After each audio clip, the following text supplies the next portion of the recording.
We are back with the next update in my stair saga where I'm getting rid of this teal blue carpeting. In the last update, we tore out all of the old carpeting, and today we're putting in stair skirting and trim. Instead of trying to cut around the overhang on the stair treads, we decided to notch those out. We used a scrap piece of trim to mark out where to cut and a square to mark how long the overhang was. I got those notched out on each step, and then we laid in the full board that we would be using for the skirting.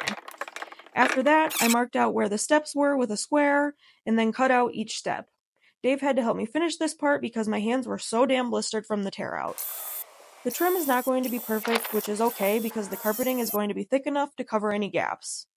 I did the same thing for the top steps, and made sure to match that up with the trim in the upstairs hallway that I plan to install after this. Then I cut out all of the pieces for the winder stairs, with mitered edges between each stepped piece. I made a paper template for this big piece here on the inside of the winder stairs, and cut out the pieces for the landing, again having the skirting match up to those.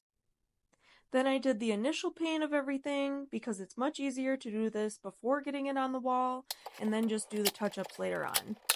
I marked out the studs and got all of the pieces brad nailed, then I wood filled everything and caulked. I was down to the wire on this project and trying to finish everything the night before the day the carpet was supposed to be installed. And of course, that night I ran out of paint.